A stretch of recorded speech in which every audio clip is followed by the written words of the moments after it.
Hello, good afternoon, everybody. So, for those people just coming into the room now, there's a sign-up sheet which Linda's got, and I guess they're circulating around there. So if you can make sure you sign in, that would be very, very helpful. So, my name's Nicky High. I'm the Senior Advisor, if you've not met me yet or forgotten who I am. And I'm here to talk to you about what to expect in the final year of your degree here in the Faculty of Life Sciences. So, to remind you, your final year is worth 60% of the total marks for your degree. You will do, in year 3, 6 course units, a total of 60 credits. And like in year 2 and year 1, those units will be examined in January and in June. So how you split your 6 units is perhaps something you need to think about very, very carefully. So you probably don't want to do 5 in semester 5 and 1 in semester 6. An even split is always best, in my opinion, or as close as you can get it with your degree program. Don't burden yourself too much.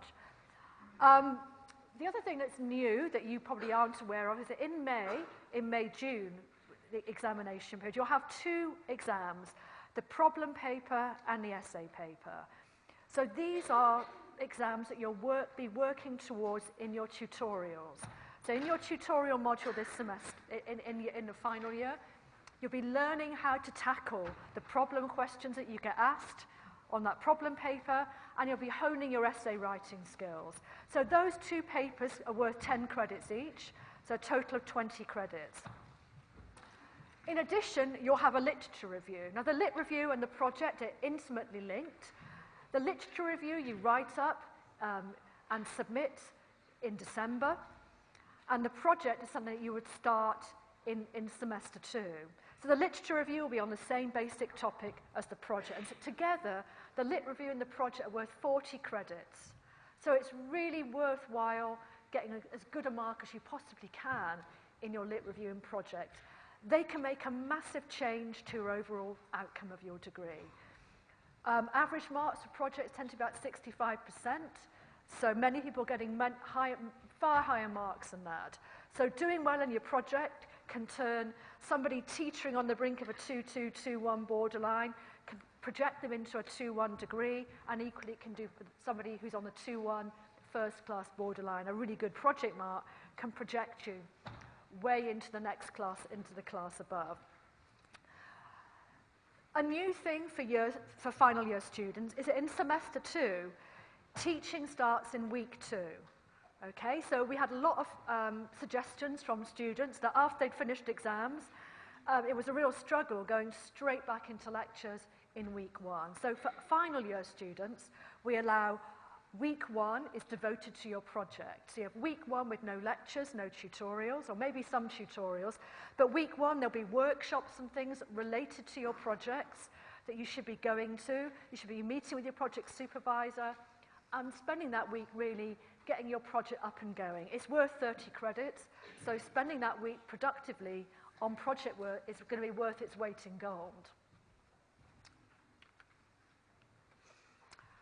The course units, the structure of the course units and the length of those courses are very different in final year from what you've experienced in year 1 and year 2. In final year, the course units are timetabled in 6-week blocks. Okay, and each course unit comprises only 18 lectures. So for a typical course unit, you'll have 3 lectures a week for a period of 6 weeks. So you've got early lectures, early course units, and late course units. So when you look at your course unit guide, you might again want to consider the spread of those course units. Do you want them all early so you can work on your lit review for the last part of the semester, or do you want to work on your lit review first? You need to kind of think about when they're going to fall and how that's going to impact you and the other things that you might want to do. So as with year 2, all third-year courses have a combination of formative and summative assessment. So there'll be something in your courses that are maybe writing an essay or carrying another piece of work that will give you a mark towards your final unit mark. It's really important to discuss the course units you're taking with your personal advisor Ask program reps. If you don't know who they are, go to the SLC site on the internet, but find out. Make sure you choose wisely, because this is your final year. Everything's worth that much more in final year than it is in year 2. So choosing your courses wisely is really important. As in previous years, in semester 1, you can change. So for the first 2 weeks in semester 1, if you don't like your course, you can change it. But in semester 2, you only have a 1-week window to change. Okay, so that's really, really important. So make sure you like the course that you're taking. Don't decide after 3 weeks, I don't like it, because then unfortunately the window for changing is closed.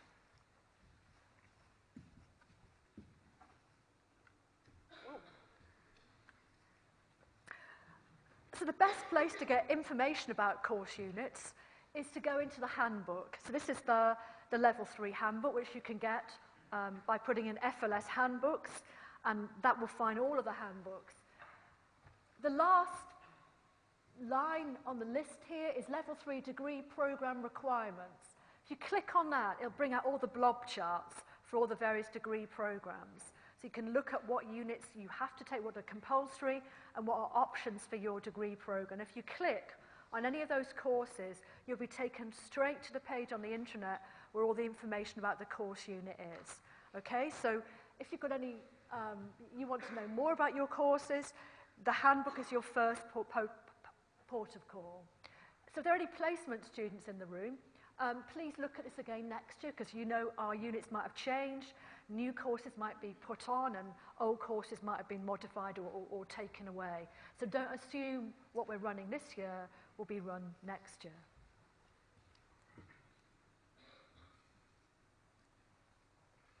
As for previous years, you'll be automatically enrolled on all the mandatory units for your degree program, so you haven't got to worry about those, but you've got to select your optional units and do that on the student system over the summer. So you've got between the 18th of July and the 8th of August to complete that electronic course unit assessment. And we'll send you more details about how to do this, but again, if you look at the course handbook and you go to section J, there's some really nice screenshots of what you need to press and what you need to complete in order to complete the course unit selection. So we'll be giving you plenty of advice and instructions. For those of you who want to look sooner rather than later, have a look at the handbook. Everything is there.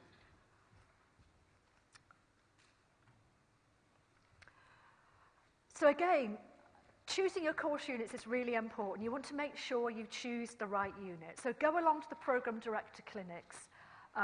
They're going to be the week beginning the 25th of April. We'll email you shortly with the precise dates of when your particular program director is meeting students. When you meet the program director, you can make 2 copies of your course unit plan then and there, but that's not cast in a tablet of stone. It's an opportunity for you to make sure that the combination of course units that you're planning to take is okay for your degree program. We have had situations where students have chosen a random selection of course units, and we've not discovered it until later. And in fact, they're not actually suitable for any degree program. They just made it up as they went along. So make sure your program director is happy with what you're planning to select. So again, you've got a 2-week window at the beginning of each semester 1, and 1 week in semester 2 to change units. So again, please be aware of that. And that's going to wobble because many students like to take the History and Science and Technology of Medicine course unit options. It's a good way of learning about science in a completely different context. And there are some very nice courses. Climate Change in Society is new this year. I've got another slide giving a little bit more detail on that in a moment. But these are all really popular courses with students. From Baker Street to CSI, which is basically a history of forensic science and medicine. Madness in Society, a history of psychiatry. The Nuclear Age, from Hiroshima to nuclear terrorism. If you want to find out any more about these HSTM units, if you can click on this link here. So this is going to be available to you on the tutorial website, so you can get my PowerPoint presentation and click directly on that link. So the new course, Climate Change and Society, which will be running this year for the first time. The unit coordinator is Vladimir Jankovic, and he sent me this rather brooding looking, so it's not like the rest of my slide. I haven't got the artistic genes in my body to produce something like this, but basically it's about exploring the history of climate science during the last century, looking at the social and policy dimensions of climate science. It's all very kind of relevant to all the things going on right now, and investigating the anthropogenic climate change as an economic issue, and looking at our current climate change policy and deciding whether it's adequate and whether there are other things that we should be exploring that would be much more worthwhile. So have a look at all of these units and see many of these that have big written components. They're not all exam-based, and I think that's one of the advantages of the HSTM module. So if you're trying to reduce the number of exams that you take or the reliance of your final mark on an exam, these course units are worth considering, because usually about 50% of the course unit is based on writing some form of an essay. So worth considering if you hate exams with a vengeance, or you're really brilliant at essay writing. So essay writing. So again, new for final year. In May, June, as I said before, there are these two exams that you will not have experienced so far. The problem exam, problem paper, and the essay paper. They're unseen, you won't know what's on them. You'll be presented with an exam paper which will have, for some degree programs, two problems, and you can choose which one of the two that you're going to tackle. They're worth 10 credits each, so these two papers are worth exactly the same as a course unit in terms of exam, and they're worth 5.5% of your total degree. So doing well in the problem paper, doing well in the essay paper is really worthwhile. And we've already started preparing you for the problem and essay paper in your tutorials. So you've done 2 years of preparation in essay writing and starting to do data handling and understand how to analyze data. But your final year tutorials will be focused on learning or teaching you these kind of skills. So critical writing skills, data handling, your EDM, your RSM, all of those things that you've done for those parts of your degree will come in really handy now for the problem and essay papers. So again, for the essay paper, sometimes essays on topical issues crop up on exam papers. So reading widely in your subject area, what's topical at the moment, what new things are coming out, what's the kind of the thing of the moment in your particular subject discipline. So look for quality.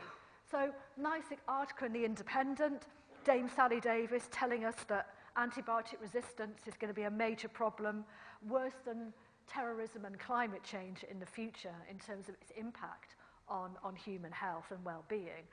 So that would be good to read, but yet the Daily Mail, less so. Human genes in your food. I mean, I guess it's probably interesting, but not something you'd want to use as a kind of basis for a problem, an essay paper type thing. So read, watch, listen to topical scientific things on the television, in newspapers, because these things might have a way of finding their way into essay questions.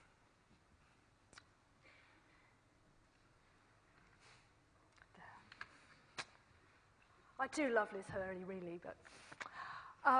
so many of you might be considering changing your degree, and some of you will be able to change your degree because you've done the right prerequisites in year 1 or year 2. So if you're planning to do that, or you're contemplating doing that, you will need to go to the Programme Director Clinic again at the week beginning the 25th of April, and the deadline for making that decision, filling out the form and handing it in to us, is going to be the 10th of June. So maybe if you're doing biology or biomedical science, and you've got to the point where, as a biomed sci, you really want to be a neuroscientist, and you've taken all the prerequisites, you can make that change now. And equally for biology, maybe plant science is your thing. You can make that change now and graduate with a degree in plant science if you've got the appropriate requisites. You just need to complete this form, get all the signatures, and hand it in to us by the 10th of June. The other reason you might want to change your degree programme is for those of you who might want to do the MSci. So we now have a 4-year degree program on offer in the faculty. This started last year. We've got our first intake now in the 3rd year doing the MSci program. Now, if you take the MSci program, the 3rd year is very different to the standard 3rd year that the majority of you will be doing. So basically, you do a slightly modified 3rd year. You still do the problem and essay paper, no getting out of that. You still do your 6 course units, but you don't do the project. And the lit review, you don't do that either.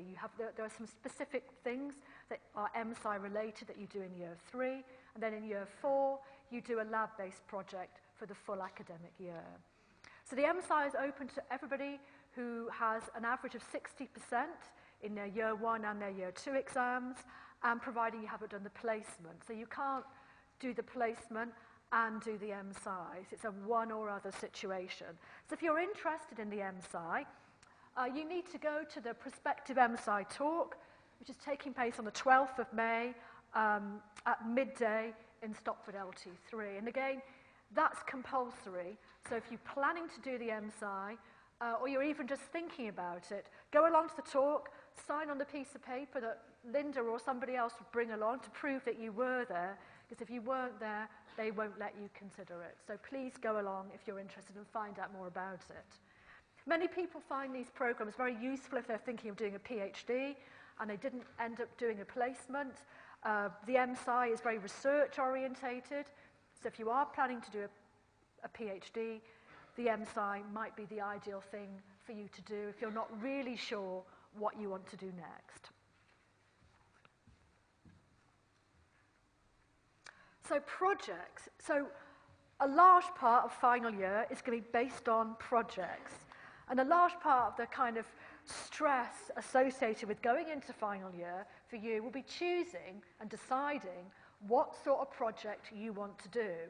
We offer a massive variety of different sorts of projects, and so you need to find out think about very hard about what choices you are going to make. So we've got traditional lab-based projects. So lab doesn't have to be in the lab with test tubes and Eppendorfs, but it might be out in the field. Biomodeling and bioinformatics type projects also fall under the lab umbrella. We run history of science and technology projects. If you're the kind of person who's enjoyed those Chisholm degrees, or maybe you're doing biology with Science and Society or wished you had, then a history of science and technology project might be just up your street. If you want to do some science but have a different take on it. Any budding entrepreneurs out there, we run the Life Science Enterprise projects, and these are group-based projects or team-based projects where people decide on a scientific marvel that they would like to market, an enzyme that, I don't know, turns grey hair brown or rejuvenates you, but you make it up, you based on and then you talk about, you market it, you organize it, you plan your campaign, and you do that as part of a group. All of these things come with lots of workshops attached with them and lots of support to help you through that process. But very, very useful, really interesting, different angles on site. They're more applied, so up till now everything you've been doing is very kind of academic. These projects allow you a more applied aspect to your degree and are really interesting from that point of view. We have the science communication projects, and again there are 3 flavours of those. There's the education projects, and they can be a massive variety of different things. So this year I had one of my students spent some time in a school and gave a lesson and then analysed the success of that lesson. She was comparing different teaching techniques. I had another student run a public understanding event as part of a museum open day. And this year we're running, for those of you who are interested in teaching, this year we're running a new kind of education project. And all the information about all of these things is on Blackboard, and I'll explain that in a moment. We're running a new kind of education project for people who are really interested in becoming teachers when they graduate, where we pair you up with someone doing a PGCE, and create an interplay between you and a postgraduate, so you help them with your biology expertise, because they might not be biologists, and they help you with the education component of your project. Now, what kind of things you want to test? What would be a good type of project to do for your education project? I also had another student design a tutorial activity for me. So the education projects are very, very diverse, and there's something to fit everybody. There are e-learning projects, and again, these are really diverse. Somebody might want you to design an e-learning activity as a component of their own course unit. And my science media project, I really like science media projects. I like supervising them. But if you enjoy writing, if you're a good writer, science media is a really nice project to do. So you write an article for Biological Sciences Review, the sixth form biology magazine. You write an article for New Scientist, and you also do a creative piece.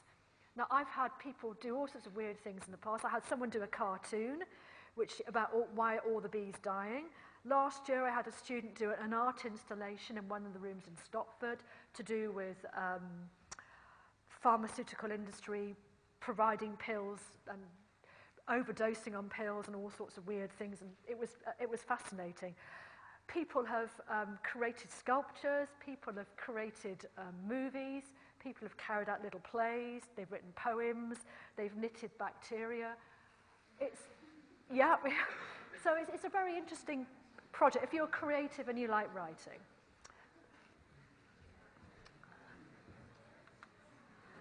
And I'm sure now, after going through all of that, you are totally confused about A, what all those projects mean, B, what they all are, and which one you want to do. So I know this is a really rubbish slide, because I can't read it from down here, so I guess you in the back can hardly see the slide at all. But if you're confused, and I'm sure you probably are, go onto Blackboard, and in your level 2 tutorial area on Blackboard, you will find, in the first page, under course content, you'll find projects, or final year projects. Click on final year projects, and you will come up with this. So in the top section, you've got, I can't read it, FLS final year project options, and there are videos for each of those projects. So and the videos are videos of students who've done those projects in the past, telling you about their experience and giving you more idea about what's involved in each of those individual projects. Next down, you've got a little bit more information about e-learning projects. For those of you who think, I like the idea of web design maybe, or kind of designing some e-learning activity for a tutorial or a course unit. I quite fancy that, but is it really what I think it is? Click onto the e-learning section and you'll learn more about that. And then you've got the history of science and technology projects, so much more information about that for those of you who've enjoyed system projects in the past and you're thinking maybe that's for you. Click on that and have a look at what they're about. And finally, I mentioned this idea of pairing people doing education projects with people doing PGCEs and other disciplines. If you're interested in that and you're thinking of teaching when you graduate, then that section there, interdisciplinary projects for education project students, that's the area where you want to go and get more information. So hopefully everything you need to make up your mind is available to you. Now, if you're worried, still confused, talk to people. And if you're worried and confused whilst you're doing your project as well, talk to people. So when you've made your project choice, your supervisor will be the person to go to for any issues and worries that you have about your project. It's really important that you maintain and keep a good relationship with your supervisor. Some supervisors are incredibly busy. They've got big labs to run and they're flying off around the world giving presentations and seminars. But, they will chat to you and it's their job to supervise you. So pin them down. For all of the education projects, e-learning projects, bioinformatics, biomodeling, there are workshops and seminars in semester 5 that you need to go to make sure you know what you're doing. Carol Wakeford is the overall head of the projects, So any problems with supervisors or choices, Carol is your person to go to. And then Ruth Grady runs the science media projects and the education projects. Maggie and Tracy Speak run the life science enterprise projects. James Sumner runs the history of science and technology project. Simon Hubbard does bioinformatics. And Jean-Marc Schwartz does biomodeling. So there's at least somebody in charge of all the different project types that you can talk to if you need more information, either now or in the future when you're actually doing your projects. I'm not going to talk you through this because it's really early in the day, but to give you an idea of how year 3 is going to map out, and it might give you some idea of how you might want to plan your time in terms of course units. So in the top half is semester 5. So in the first week when you get back, by Friday of week 1, you'll know what your project's going to be. You won't know before then. You'll know in week 1 what your project is going to be. Who's going to be your supervisor, what kind of project that you've got. So the first thing you need is to meet with a supervisor, chat to them, find out what your project's about, find out what the title is going to be, get some references, and then get stuck into your literature review. Now, the lit review is an examination piece. So all your supervisor is going to do is look at your plan that you'll construct and tell you whether you're on the right lines, read a small section of what you've written towards the end of the writing period, check that you're doing the references right, check that your figure's okay, and then the rest is up to you. So it really is an examination piece. The idea being that you've done your dissertations this year, and so you should know how to write a big, I mean, the lit review is very much like a dissertation, slightly longer. So when you get your dissertation marks in a while, take the feedback and download the feedback, because the feedback that you get for your dissertation might be something that you would like to look at again when you're writing up your lit review. And once the new academic year starts, all that feedback will be wiped from your Blackboard area. So if you want to keep your feedback, you need to download it now and store it somewhere for the future. So you submit your lit review in December, and then when you come back in week 1 after the exams, you start your project. And eventually you'll submit that round about now, the 28th of April, which is this year's submission date. So really semester 2, between January and April, will be the period when you're doing the work on your project. You'll write it up over Easter and submit it round about now, this time next year. So it just gives you a bit of an idea about what will be in store for you next year. Also, next year, there are very, very few course units that run. So we've got course units run from week 1 to week 6. There are very few course units that run from week 7 to week 12. So the latter part of the semester will all be project write-up and revision for you.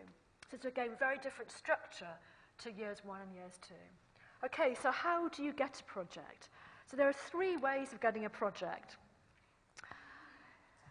First of all, you have to specify the preferences in the allocation system on the intranet. And I'll bring that up. Where is it? Yeah, so basically, you'll fill out something a little bit like this. So first choice, second choice, third choice. That is type of project, okay? So lab-based project, education-based project, those kind of things. That's what we mean by that. So you to specify your preference and be really, really careful about specifying your preferences. You might really want to do a science media project and you put that first choice.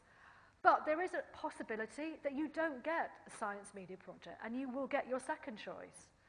So you need to make sure that your second choice isn't just some random thing that, oh, that will be fine, no, I'll just do that. Really research it. Really make sure that if you end up with that one, you won't be unhappy, because the projects are capped. So like lab-based project, there'll be a finite number of lab-based projects. If they're oversubscribed, we will go on second year marks, mean marks, and then there'll be a cut-off mark. And if it's, we've got 200 projects and 220 people who want to do them, then we'll take the first 200 based on mean marks. And that's true of all the projects. Generally speaking, we don't have any real problems. We don't have a real issue with oversubscription. But there is that possibility that it may happen. So be really careful with your first, second, and third project choice. Make sure they're all things that you might want to do. So if you're doing a placement and you haven't been placed yet, you still need to complete this. Hopefully you'll get something over the summer, but you need to carry out this process until you actually get your placement. So if you just put in your project preferences and you state your degree program, obviously that's really important, then we will give you a project. We'll give you a project in your degree area or related to your degree area. We'll give you hopefully your first project type, and we'll nominate a supervisor for you. And that generally for most people works out absolutely fine and dandy. But you may want to do something specific. You may think, I really want to do a project with Rob Lucas. I really want to do a project with Andrew Loudon. I love the lectures. I think he's great. I want to work in his project. Or you might want to do it with, I don't know, microbiology. You might want to do a project with Ian Roberts. If you've got a really specific idea of what you want to do, a really clear plan of who you might like to work for, maybe you want to do immunology. Grab an immunologist. So you can self-arrange a project with a particular supervisor. So that's another option. The advantage of doing that is that if you're really keen on immunology, it means you're guaranteed, well, you're not guaranteed. I'll come to that in a moment. If you're really keen on immunology, it gives you a really strong chance of getting the immunology project. Okay? So there is a possibility of self-arranging projects. There's a form on the intranet that you'll need to complete. So you need to find a supervisor, someone who's willing to take you. They need to sign to agree that they're doing that, and you need to fill out the form and hand it in to us. So you can self-arrange for any kind of project. It's not just lab-based projects. So the enterprise projects you can self-arrange with. The new interdisciplinary projects for the education-based projects, you can self-arrange those as well. So there's more information here if you click on that box. But it doesn't matter if you don't self-arrange a project with a particular supervisor. You haven't got to rush out now and into a frenzy of, oh God, who can I do my project with? It's perfectly acceptable to take potluck.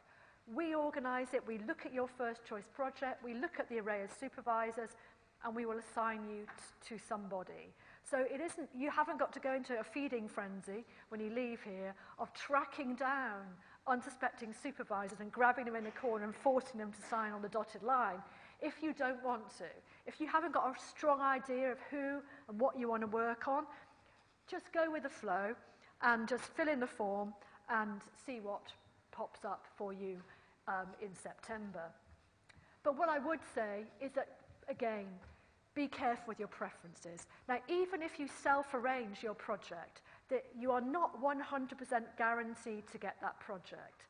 So if there's, again, 220 students who want to do a particular project, but only 200 places, the 20 people with the lowest marks will not get their first option, even if they've self-arranged their project, okay? I want to make that absolutely clear. Even if you self-arrange your project, it's possible that you could be moved to your second choice project if you're within that cut-off period area. It doesn't always happen. It doesn't happen very often, but there is a chance that it can happen. So even if you self-arrange, there's no absolute guarantee you get the project that you want.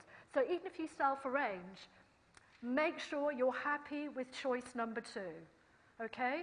So I can't emphasize that enough. Even if you self-arrange with somebody really wonderful in a really great lab, make sure your second choice is equally acceptable to you. Because once these are assigned, there's no changing them, there's no unpicking them. What you get in September, you have to stick with. So even if you don't like it, unfortunately we can't, because everything's allocated, we can't make any changes. Which is why I'm labouring the point about second choices and even third choices. Make sure you wouldn't mind too much doing them. So, more about self-arranged projects. They can be any of the project types. Science media, science communication, all of these can be self-arranged. So you can pick something that matches your particular interests.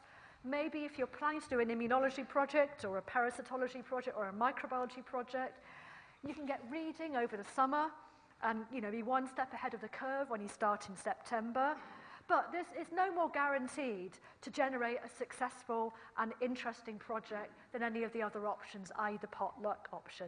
You might think that Professor Wonderful is going to be the best supervisor and provide the best project, but reality might not be quite how you envisaged it. And somebody who just got given Dr. So-and-so might be really, really happy and have a more enjoyable project. So choosing your own project, choosing your supervisor is great, but there's no guarantee that it will turn out to be a better project than if you just let the system take its place. So, and also self-selection is provisional, and there's no 100% guarantee, but there's nothing wrong with taking potluck if you can't decide who and where you would like to do a project. If you are interested in self-arranging, on our website, on the Life Sciences website, you can look at the research themes, click on all of these research themes, and you'll find all the staff in those particular areas. You have to methodically go through them all to try and find out what they're all working on and whether you would like to work with any of them.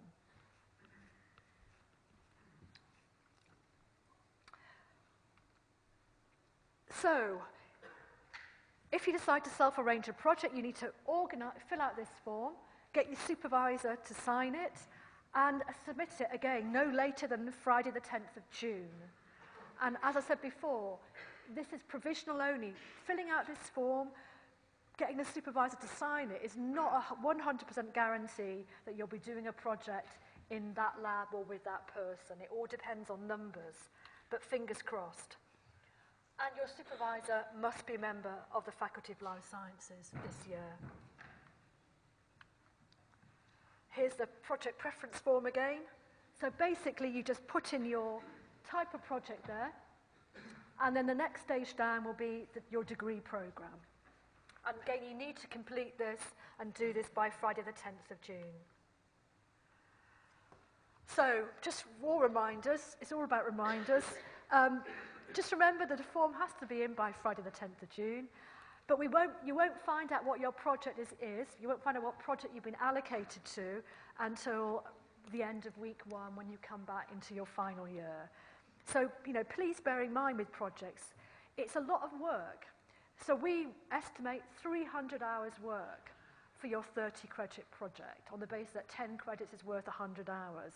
So there's going to be it's going to be a busy period for you. It can be an exciting period. The projects are great. I remember my honours project, and it was one of the best periods in my degree. But there'll be challenges with your projects. There'll be difficulties, data analysis. It might not be how you thought it would be. But you've got to be flexible. You've got to think outside the box. And the most important thing is communication.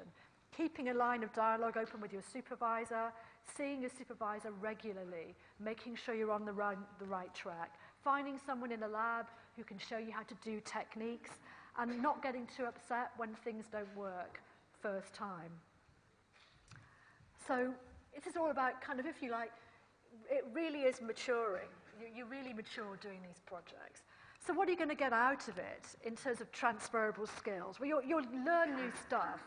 You'll learn how science, if you're doing a lab-based project, you'll learn how science takes place within a lab. You'll learn more about biology in general.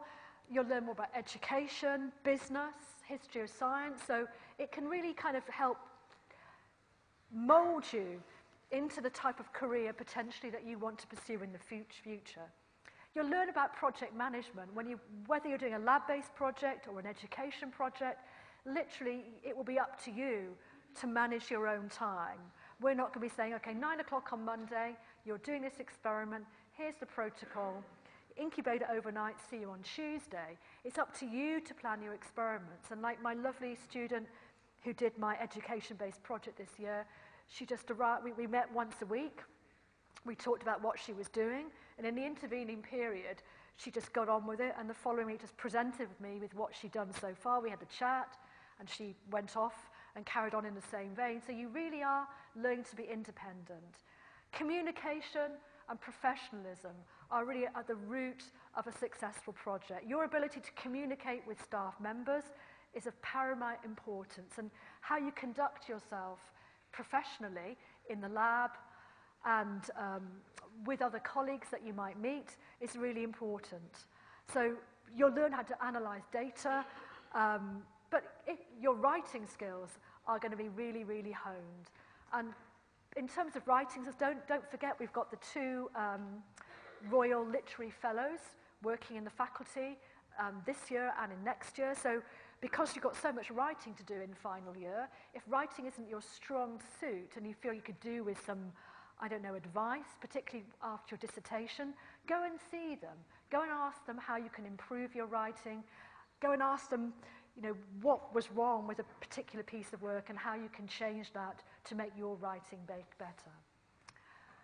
You obviously learn project-specific skills, computing, technology, design, delivery. It's just generally, hopefully, an excellent preparation for life after university, no matter what career you intend to pursue when you graduate. But obviously the main aim of getting a degree is to get a good job. So I always present this slide in all of my what to expect talks, but it's a quote by Carl Gilead, who's the chief executive of the Association of Graduate Recruiters. And he says that 21st century graduates need to demonstrate that they can hit the ground running. In addition to working hard to gain a good degree, students should engage in extracurricular activities to develop skills that make them better prepared for the world of work. So getting a first-class degree, getting a fabulous 2-1, a really good 2-2, it's important. Of course it's important. Getting a good degree is the first step, but it's more than just a degree. When you apply for a job, there'll be lots of people like you who've got exactly the same class of degree as you from equally good universities, but you need to be the person whose CV floats to the top, and that will be because you've taken on responsibility in societies, you've done part-time work, you've done internships. These skills just demonstrate to employers that you're someone special, and if they take you on, you're going to literally, as Carl Gilead says, hit the ground running. So, with that in mind, some of you may think about doing the Manchester Leadership Programme. So for some degrees, there is still a possibility to take the Manchester Leadership Programme in your final year. So it's a really good opportunity to do some volunteering.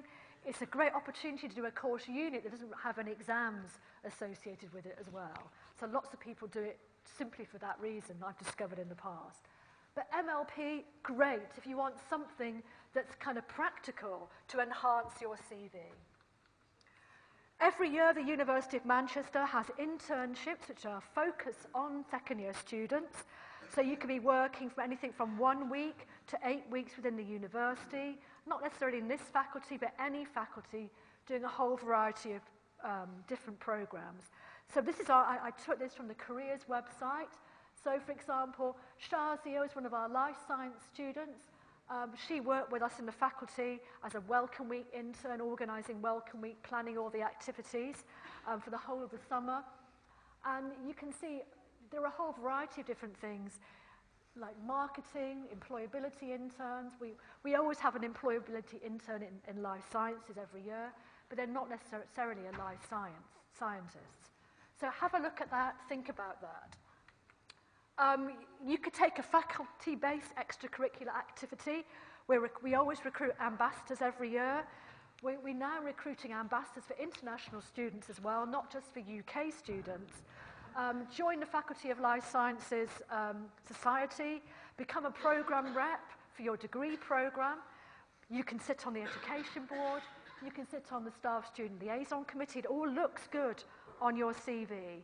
And as ever, we'll be looking for past leaders for the coming academic year. So if any of you would like to get involved with PASS, that's another great opportunity to get something good to look on your CV. So if you're interested in PASS, there'll be an email sent around presently. You just need to fill out the form on the email, and we'll be in touch with details about training.